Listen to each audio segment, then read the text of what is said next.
interesante. Y esta tarde vamos a comenzar con Araceli Sánchez, que es terapeuta ocupacional y directora de la Clínica Gaya, que es un centro multidisciplinar de salud situado en Elda, y es especialista en neurorehabilitación por la Universidad Miguel Hernández y doctora en Ciencias de la Salud por la Universidad Rey Juan Carlos. Y su ponencia, que va a ser también cortita, son todas del mismo estilo como las de esta mañana, está titulada Terapia ocupacional, su importancia en las enfermedades raras y discapacidad. Agradecer a Sense Barreres, a Clara y a Mauro por la invitación, porque es un placer estar aquí hoy con vosotros, tanto yo como mi compañera María José, que luego en un ratito también os contará su función como nutricionista en nuestra clínica. Y bueno, yo os voy a hablar un poquito de la terapia ocupacional y la importancia en la discapacidad, en el mundo de la discapacidad y en el de las enfermedades raras. Bueno, dentro de nuestra clínica trabajamos a nivel multidisciplinar, porque nosotros creemos en el abordaje global de las personas, tanto a nivel físico, ocupacional, nutricional, etc. Mucha gente me pregunta, ¿terapia ocupacional? ¿Eso qué es? Vale, mucha gente espera qué. Me han llegado a decir incluso que si eso se encargaba de la ocupación de los hoteles. En ese camino íbamos, ¿vale? Pero no, la terapia ocupacional es bien distinta, ¿vale? Es una profesión sociosanitaria, ¿vale? Que bueno, nos encargamos principalmente a través de las actividades de autocuidado, trabajo, actividades significativas, de trabajar y potenciar la autonomía personal de las personas usuarias que pasan por nuestra puerta de terapia ocupacional y prevenir la discapacidad o esas características que la discapacidad les impide poder conseguir esa autonomía.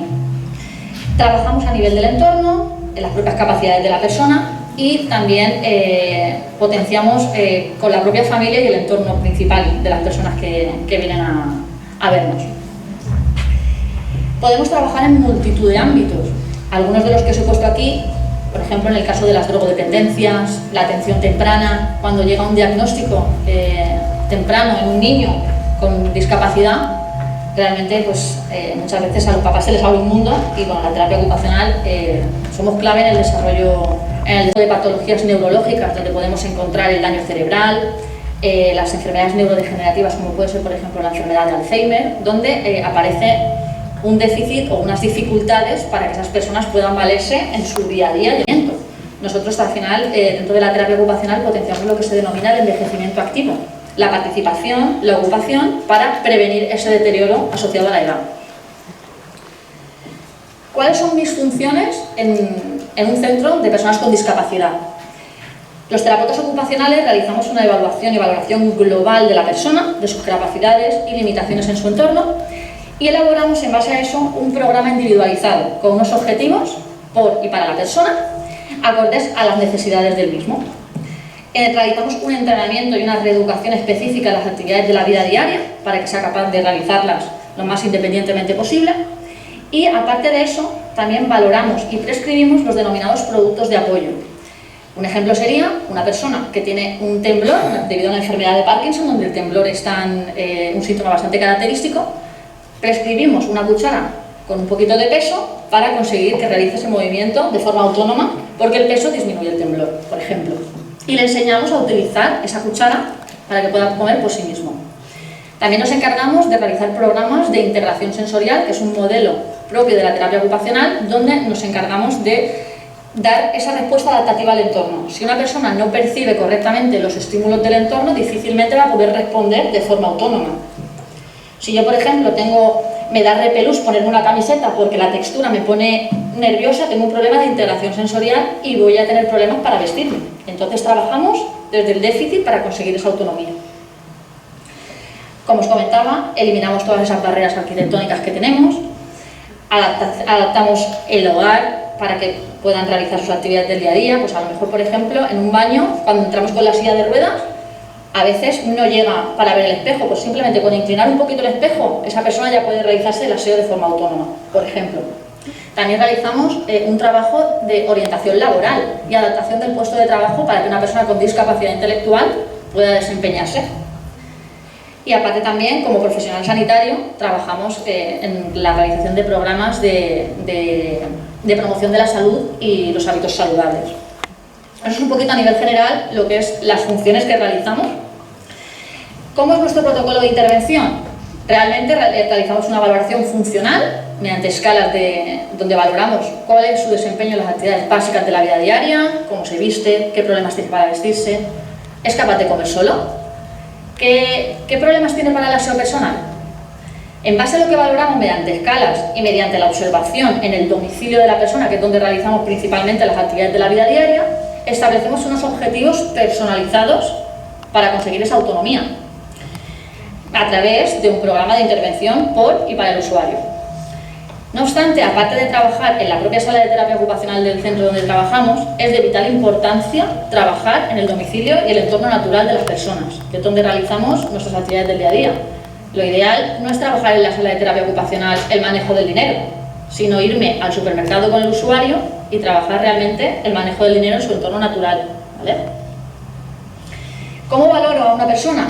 La valoro de forma global, a nivel musculoesquelético, cuáles son sus ocupaciones, qué dificultades tiene para realizar sus ocupaciones diarias, qué capacidades cognitivas, físicas, también el estado emocional de la persona. Si, por ejemplo, en su entorno no hay una aceptación de la discapacidad o de esa enfermedad neurodegenerativa que supone ese deterioro, tengo que trabajar con el personal cuidador o con sus familiares. Y luego también, sobre todo a nivel sensorial, por lo que os comentaba antes, de la importancia de modular los estímulos que tenemos del entorno, estímulos sensoriales, para poder responder adecuadamente. Valoramos las capacidades del individuo, las tareas que realiza en su día a día, si realmente están adaptadas para que él las pueda realizar, y si el entorno también está adaptado, porque muchas veces no podemos acceder a un gimnasio porque no hay una rampa adaptada, por ejemplo. Entonces, a lo mejor hay que realizar otro tipo de adaptaciones para poder acceder a ese lugar o a esa actividad. ¿Vale? Por lo que comentaba, nuestra valoración es centrada en la persona y el usuario es el que decide y el que nos va guiando la intervención. Aparte de, como os comentaba, esa adaptación del entorno. Desde terapia ocupacional trabajamos con muchísimos modelos de intervención. Hoy os he querido contar los más importantes. El modelo biomecánico y del control motor para trabajar esas capacidades físicas necesarias, porque una persona, yo siempre lo explico todo con ejemplos, una persona que no sea capaz de levantar el brazo 90 grados no podrá ponerse una camiseta, por ejemplo. Entonces tendremos que trabajar esas capacidades físicas para luego extrapolarlo en su autonomía del día a día. Sus capacidades cognitivas. Y el modelo más importante, sobre todo en casos de discapacidad intelectual, es el modelo de la ocupación humana, que es clave en nuestra intervención. Trabajamos mediante la abolición, las necesidades de la persona y su capacidad de desempeño en su entorno. ¿Vale? Luego, desde la sala de terapia ocupacional, trabajamos mediante actividades propositivas para conseguir esos objetivos que nos hemos marcado al principio. Ya sea para trabajar la destreza manipulativa necesaria para luego ser capaz de abrocharse un botón, porque si yo no soy capaz de hacer la oposición de los dedos, difícilmente voy a ser capaz de utilizar ambos para abrocharme un botón o para subirme una cremallera, ¿vale? Y luego, por supuesto, trabajamos las actividades de la vida diaria en sí, con el mismo usuario, ¿vale? Para ver realmente esas compensaciones y de qué manera le podemos dar estrategias para que lo pueda realizar de forma autónoma. Aparte de trabajar puramente las propias actividades de la vida diaria como tal, esa estimulación sensorial, ese trabajo del miembro superior, capacidades cognitivas, etc., podemos utilizar otras herramientas que son muy motivacionales para la persona usuaria. La terapia asistida con animales, la terapia asistida con perros, parece que estamos jugando, pero estamos trabajando muchísimas cosas a nivel de psicomotricidad, a nivel de capacidades cognitivas, y es una actividad muchísimo más motivante para la persona que a lo mejor si le pongo una actividad en la sala de terapia ocupacional que no es tan divertida, evidentemente, y no va a ser tan significativa para el usuario. Las nuevas tecnologías mediante realidad virtual cada vez las estamos introduciendo más para trabajar ese role-playing de las actividades de la vida diaria, ¿vale? El tema de trabajar la secuenciación mediante aplicaciones de estimulación cognitiva. Y luego también, donde trabajamos muchísimo son las salas de estimulación multisensorial, como la que tienen Sense Barreres, que bueno, hay estudios, la evidencia científica dice que es una muy buena forma, una muy buena herramienta para trabajar esos estímulos sensoriales que son necesarios para las personas con discapacidad, que muchas veces no tienen esa oportunidad o ese déficit sensorial de percepción. ¿vale? Normalmente las salas de estimulación multisensorial, como la que ves en la fotografía, están integradas con varios estímulos de la siguiente tipología. Principalmente a nivel vestibular, mediante camas de agua, damos ese movimiento a las personas que pueden estar en una silla de ruedas y no tienen esa oportunidad de desplazarse o de tener esas oportunidades de movimiento. Los tubos de agua con burbujas dan esa estimulación visual a nivel de propiocepción, es decir, si yo no sé dónde tengo mi brazo, dónde tengo mi pierna, difícilmente voy a poder ponerme una camiseta o difícilmente voy a poder usar esa mano para lavarme los dientes, ¿vale? Es una herramienta más que utilizamos en nuestro programa de intervención.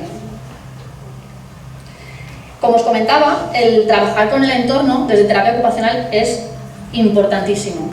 A mí no me sirve de nada trabajar en la sala de terapia ocupacional si luego no puedo trabajar en el domicilio o no conozco a los papás de la persona con la que estoy trabajando, porque luego lo que estoy trabajando yo quiero que se extrapole en su domicilio y que sea realmente autónomo. Por eso, realmente es de vital importancia trabajar con las familias. Son una parte indispensable de nuestra intervención. Como os comentaba, los productos de apoyo facilitan esa realización de las actividades de la vida diaria, ya sea mediante cucharas con un poco de mango más engrosado para favorecer ese agarre cuando hay una persona que tiene problemas de manipulación. Esta tela que veis debajo del plato es una tela antideslizante, cuando el plato se mueve mucho, esa tela es antideslizante y permite que la comida no se salga del plato. Por ejemplo, cuando tenemos problemas de destreza manipulativa y las cremalleras son muy chiquititas para manipularlas, va muy bien poner una anilla que favorece esa realización de la actividad, o incluso el vaso adaptado que favorece esa actividad de la vida diaria de comer. Hay productos de apoyo, una barbaridad, pero hay que utilizarlos de una forma responsable. Realmente lo ideal es que el terapeuta ocupacional haga una valoración individualizada de la persona para ver lo que realmente necesita, porque esto precisamente barato no es. Entonces, realmente nuestra función es orientar a las familias para que realmente utilicen lo que es necesario y les va a servir para el día a día de su familiar. ¿Vale? Lo mismo en cuanto a las adaptaciones del domicilio. Muchísimas veces, para favorecer esa orientación en la cocina, pues podemos poner diferentes imágenes de dónde está cada cosa para favorecer esa organización y que sean capaces de utilizar los utensilios de la cocina. Lo que os comentaba del espejo, para poder utilizarlo con una silla de ruedas, que muchas veces no caemos, pero realmente con una pequeña adaptación, que no hace falta un desembolso económico muy grande, podemos conseguir esa funcionalidad. Y lo indispensable que es para la inclusión social, ¿vale? Según la OMS, la participación se entiende como el desempeño de las personas en sus actividades del día a día y cómo interaccionan en el contexto donde se desarrollan. Siendo esto indispensable para su propia salud. Lo mismo que es saludable hacer ejercicio todos los días, también es saludable poder realizar ocupaciones que son significativas y poder acceder a ellas y participar. Para hablar de ocupación, tenemos que hablar de actividad significativa. Yo puedo estar ocupado, yo puedo estar entretenido, pero realmente yo lo que tengo que realizar, lo que quiero realizar son actividades que para mí son significativas y son importantes para mí. Entonces, el terapeuta ocupacional hará todo lo posible para que tú puedas participar en esas actividades. Es importante que haya un equilibrio entre las actividades de nuestro día a día, tanto productivas, de ocio, cuidado personal, etcétera, para conseguir ese bienestar. ¿Y qué dice la evidencia científica? Bueno, la evidencia en la literatura que tenemos hoy en día es que es de vital importancia para la salud de las personas que haya un equilibrio. El equilibrio siempre será subjetivo entre las actividades de cuidado personal, de ocio, de trabajo, etc. ¿Por qué? Porque a lo mejor una persona trabajando 10 horas es feliz porque le encanta su trabajo, pero sin embargo de descanso tiene menos, pero para ellas tiene equilibrio ocupacional. Es algo muy subjetivo y siempre será con actividades significativas para el usuario. Y así esto se demuestra que la ocupación, siempre que sea significativa, favorece, como os comentaba, el estado de salud. En cuanto a las enfermedades raras desde el área de terapia ocupacional, como sabéis, hay muy poquitos estudios que agrupen dentro de una misma enfermedad, pero sí que hay casos de estudio sobre casos de enfermedades raras, como es el síndrome de Lesnian o piel de mariposa también, donde sí que se observa que tras una intervención de terapia ocupacional se observan mejoras significativas, sobre todo a nivel conductual, sobre todo porque esa integración sensorial hace que den esas respuestas más adaptativas al entorno porque muchas veces una alteración de conducta se debe a que hay un problema de integración sensorial y de percepción del entorno. Entonces se trabaja para conseguir esa mejora conductual y, por supuesto, esa mejora en la autonomía personal. Como os comentaba, el equilibrio ocupacional es de vital importancia, ya que no es las 8 horas de trabajo, 8 horas de sueño, no. Es subjetivo siempre, por lo que os comentaba. Y esto, el equilibrio ocupacional y las respuestas a las demandas del entorno nos hacen que finalmente tenga sentido nuestra vida. Si tenemos equilibrio ocupacional, tendremos salud. Equilibrio ocupacional es sinónimo de salud. Y lo mismo a través del deporte. El deporte es un área de ocupación muy importante, sobre todo en las personas con discapacidad. En mi caso, yo me he dedicado mucho al boxeo adaptado. Actualmente estamos moviendo este tema porque tenemos mucha demanda de personas con discapacidad que quieren participar y, sobre todo, el curso anterior tuvimos el primer campeonato de boxeo inclusivo con gente joven sin discapacidad, donde hicimos aparte sesiones de sensibilización para que entendieran la discapacidad, lo que era boxear en una silla de ruedas, lo que era boxear sin tener vista. Y la verdad es que fue una jornada muy gratificante para las personas con discapacidad, que pudieron sentirse uno más y pudieron participar. Y para las personas que no tenían discapacidad, que bueno, fue una jornada de aprendizaje y de convivencia muy chula, muy bonita. Y bueno, si todo va bien, esperamos que a final de año otra vez podamos hacer otro campeonato.